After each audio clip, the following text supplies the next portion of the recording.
তো গাইজ আমরা সকাল সকাল চলে এসেছি আমাদেরই একটা বন্ধুর দোকানে ফোন সারাবার জন্য। আর এই হচ্ছে আমার এক বন্ধু সৌমজিৎ ওরফে টিউব ভাই।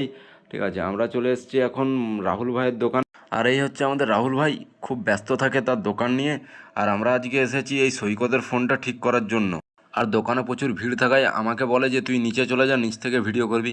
আমিও চলে আসলাম নিচে, কি করব, মালিকের কথা তো শুনতে হবে। তারপর রাহুল ভাই তার 20 সালকার তাজুর্বা লাগাই করেই আমাদের ফোনটা ঠিক করে দেয়, কী সব একটা ফেভিকল আঠা লাগিয়ে করে যা হোক করে ফোন টোন চিটিয়ে দিল।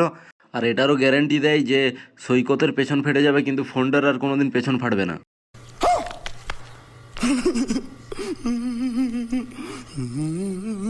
তারপর আমরা ওখান থেকে রওনা দিই টাইলস দোকানের উদ্দেশ্যে। সৌমজিৎ ভাইয়ের নতুন বাড়ি হচ্ছে, সে নাকি আফ্রিকান টাইলস লাগাবে। তারপর আমরা টাইলস দোকানে পৌঁছে যাই। এই হচ্ছে টাইলস দোকান, আর ভেতরে দেখছো কি সুন্দর সুন্দর টাইলস আছে এখানে। আর ভাইয়ের আফ্রিকান টাইলস এই গাড়িতেই লোড করা আছে, এখান থেকে নামিয়ে সে বাড়ি নিয়ে যাবে।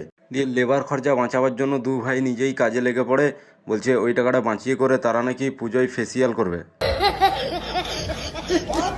নবমীর দিন বিরিয়ানি খাওয়াবে বলে সৈকতকে দিয়ে প্রচুর কাজ করাই, আর ভাইও কাজ করে খুব খুশি হয়েছে। তারপর আমরা চলে আসি সাবিত্রী পুকুরে, এখানে মাছ ধরার টিকিট দিয়েছিল। আর এই হচ্ছে আমাদের সাবিত্রী মায়ের মন্দির। তারপর আমরা চলে আসি পুকুর পাড়ে।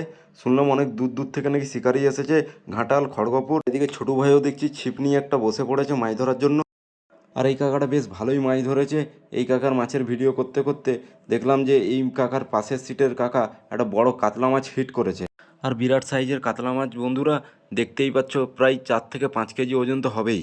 তারপর হিট হয় বন্ধুরা এই মাছটা। এটাকে মাছ বলা যাবে না, এটা এক প্রকার দানব। মানে এত বড় মাছ আমি কোনোদিন এর আগে দেখিনি।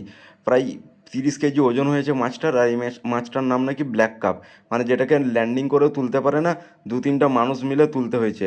মানে মাছটার সাইজ তুমি চোখে না দেখলে বিশ্বাস করতে পারবে না যে এত বড় মাছও হয় বলে। ঠিক আছে, এই মাছটা কাটলে একটা গ্রাম পুরো খেয়ে নেবে। তারপর আমি বাড়ি চলে আসি, আর বাড়ি এসে আমি আমাদের পুচকি সোনার সাথে একটু খেলা করি। আর তোমরা জানিও যে ব্লগটা কেমন লাগলো। দেখা হচ্ছে পরের ব্লগে। ব্লগটা ভালো লাগলে অবশ্যই ফলো করে দিও।